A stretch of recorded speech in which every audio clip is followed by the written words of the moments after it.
kejadian akhir-akhir ini ya yang cukup sering adalah self diagnosis. Jadi mencari referensi sendiri, Google dan sebagainya. Ini saya kayaknya sakit ini deh gitu. Bener. Kemudian mulai menjalankan pola-pola tertentu yang katanya untuk menanggulangi itu. Hati-hati karena tidak semua seperti itu ya. Jadi pertama harus dipastikan dulu nih ada hal apa yang dialami, kemudian ini gejala apa penyakitnya ya. Nah setelahnya secara umum kita harus membedakan ya kalau tata laksana atau penanggulangan satu kondisi penyakit misalnya itu ada dua ranah sebenarnya ya. Ada yang dengan obat yang kita sebut farmakologis ya, terapi farmakologis, ada yang tanpa obat.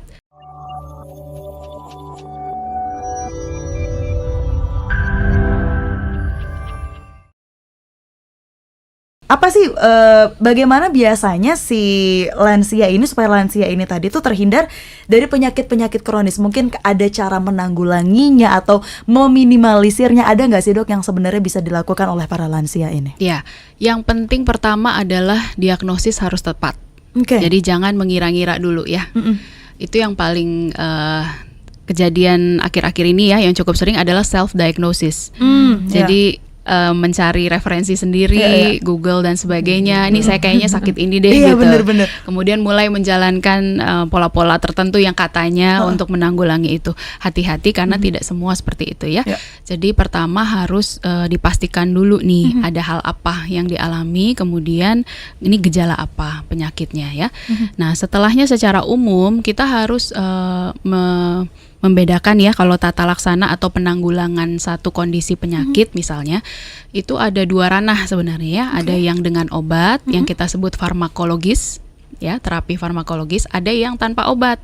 Jadi non farmakologis.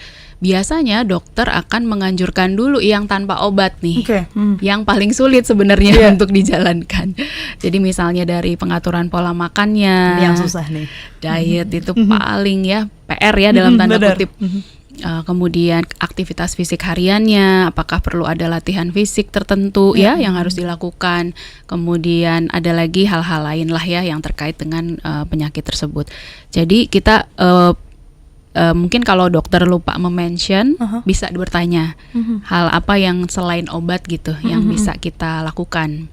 Tujuannya adalah supaya bisa kondusif ya dengan situasi pengobatan yang lain gitu. Jadi jangan mengandalkan buru-buru untuk obat ya. Nah itu penanggulangan yang kedua itu biasanya untuk obat-obatan kita lakukan yang berikutnya, monitoring, pengawasan, evaluasi, benar nggak ya ini sudah tertangani baik atau ada efek samping atau tidak. Jadi semua itu perlu kerjasama yang baik ya dengan pasien, kemudian tenaga medis yang dipercaya. Untuk bisa sama-sama, karena tidak semua penyakit kronis itu ternyata perlu obat ya. Ada yang maintainnya tanpa obat gitu. Jadi kita maunya ke sana gitu arahnya supaya bisa melibatkan juga pasien untuk bisa lebih baik gitu. Jadi jangan self diagnose ya. Tapi terakhir dokter, untuk para lansia ini sebenarnya kapan sih mereka ini bisa cek ke dokter? Apakah gejala-gejala kapan sih mereka akhirnya kayaknya harus ke dokter, atau mungkin ya itu tadi mereka akhirnya self diagnose karena cuma nyeri bentar doang, cuma berapa detik doang, besok juga sembuh. Biasa udah deh cari nyeri biasa karena ini terlalu lama duduk atau apa gitu. Akhirnya nggak mau ke dokter yang sebenarnya dari sini udah alarm loh gitu. Nah sebenarnya kapan sih dok? Sebenarnya yang ideal tidak menunggu ada gejala ya. Jadi ada batasan usia 60 tahun ke atas. Kalau seumur-umur belum pernah medical check up, tolong harus lakukan. Langsung ya? Ya, kalau usianya udah 60 tahun ke atas ya. Jadi setidaknya ada pemeriksaan laboratorium lah atau yang lain. Jadi jangan menunggu gejala, itu yang paling ideal. Yang kedua, kalau gejalanya itu sudah terjadi hitungan waktunya tuh cukup panjang. Jadi hilang timbulnya itu terjadinya itu berulang-berulang. Frekuensinya sering ya dok ya. Terus ada termin waktu yang misalnya tadi saya bilang berbulan-bulan gitu.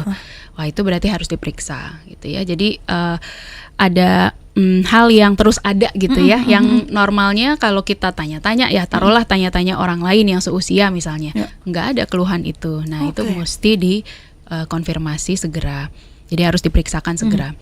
Kemudian yang lain kalau memang akan melakukan tindakan atau prosedur tertentu Itu ya, itu kita sebutnya indikasi misalnya untuk tindakan operasi atau yang lainnya, itu kan harus diperiksakan semuanya ya. Itu karena ada tujuan yang mau dicapai gitu ya.